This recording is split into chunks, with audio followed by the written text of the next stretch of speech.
آرایش توی بیبرقی. نظرته؟ بکوب لایکو.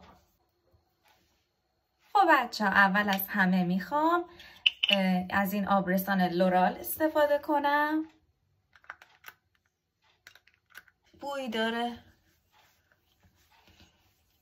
میخوام برم سراغ این ضد آفتاب استیکی توکوبو. از جلفا خریدمش. وقتی اهواز میاد میشه حدود 1 خورده یا شاید هم 2 میلیون، اما از اینجا خریدم 800 خورده ای از جلفا.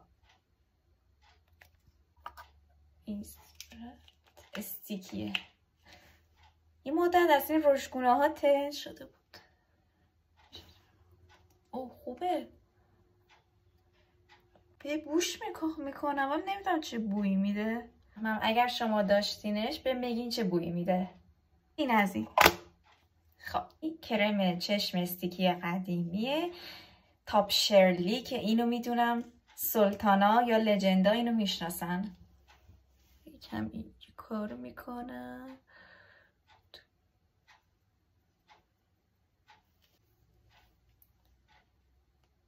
کرم پودری که دارم، کرم پودرم تیوپی بود، خالیش کردم توی این مال برند نوت بود.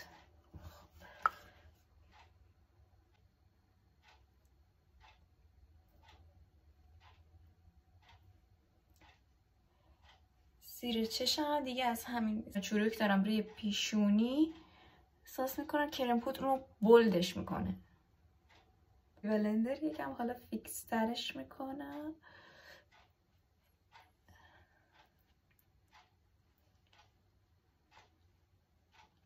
اینجوری تپ تپ تپ تپ چربیش گرفته بشه. پودر فیکس و ژل ابرومو زدم که وقتی ویدیو گرفته نشه، اما میخوام با شما برونزرم و رشگونم رو بزنم. برونزری در واقع برونزر نیست، رشگونه تراکوتای میس استاره که به خاطر رنگش من به عنوان برونزر استفاده میکنم. شمارش رو بهتون بگم. شمارش پاک شده فکر کنم نیست. آره میس استار فکر کنم ایرانیه. خب تکونیم.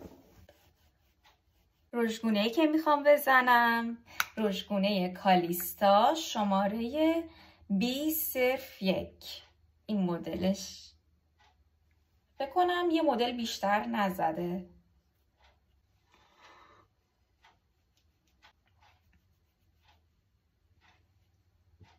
برم خط چشم و ریملم بزنم بیام.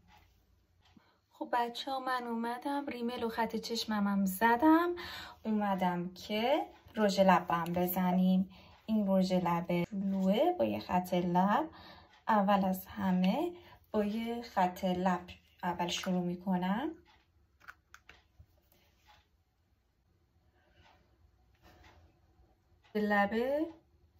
رژ لبه قدیم بود فشنگی نیست، کلش همین قده گوگولی،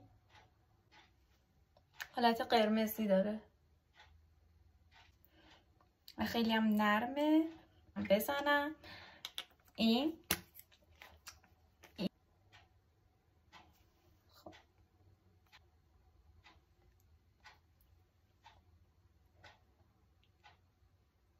شده